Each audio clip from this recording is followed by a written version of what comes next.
Another part of all this is another word that is a problem to some people. And that word is the responsibility. Have you ever heard that word before?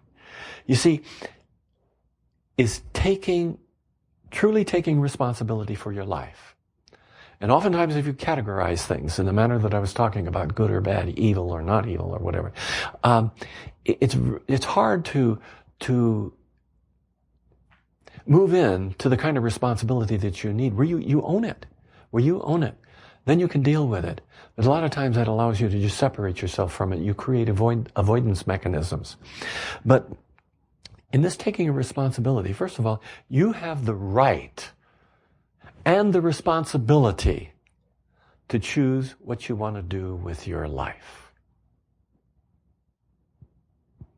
And there may be a little feeling of resistance among some of you when you look back at your life and you realize that, if my mother or father didn't do this, or the teachers didn't say that, or that damn minister that I had when I was going to the XYZ church over here had treated me a little bit different, I wouldn't be... If you can realize that much, then you're already beyond it. So don't use that as an excuse. You have the right and the responsibility to choose what you want to do with your life. God gave you free will. Free will within the bounds of your own capabilities, within the bounds of your own potential, your skills and your talents. You say, well, with God everything is possible. Yes, everything is possible that's possible for you. We each have skills and talents. And my talents are different than your talents. And I have absolute choice in how I'm going to pursue the development of my talents and skills in order to be able to optimize my experience of life. And that's what I mean when I say within the capabilities within the bounds of my own capabilities. Now, I'm allowed to make mistakes in my life. I can scream and I can cuss and I can steal and I can cheat. Or on the other hand, I can help, I can support, I can be there to help uplift people and encourage them. And I can change my mind in any of this. That's the choice. I can change my mind and do something else. And this is the divine gift of choice. It's always mine. It's always yours. And you know something? It'll not always be right. I said I wasn't going to talk about right and wrong, but that's okay. And you know what I mean. In other words, you're going to make mistakes. You have that divine gift. You're going to make mistakes. But what you do and what you experience out of this is only going to be flawless, let's say, or free of mistakes, or right at your present level of awareness. And when I say that, when I talk about awareness in this sense, I'm talking about the degree to which you are aware of the truth of who you really are.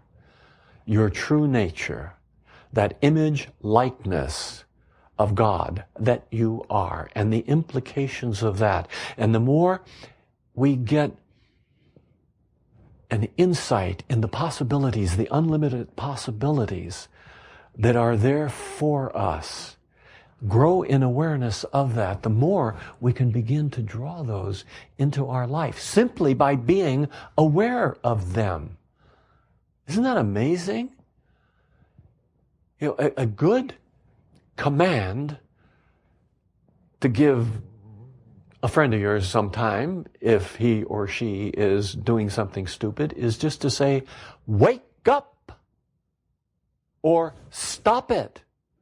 We talked about that recently, didn't we?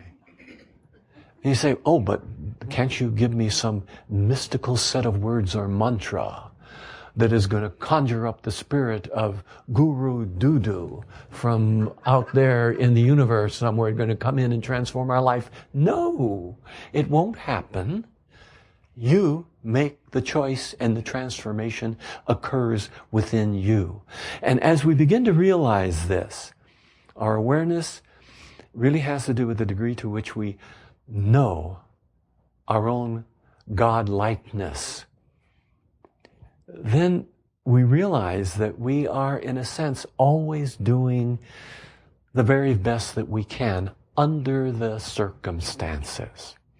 I had a teacher, a Sufi teacher. We talked a little bit about this in my class last Thursday night.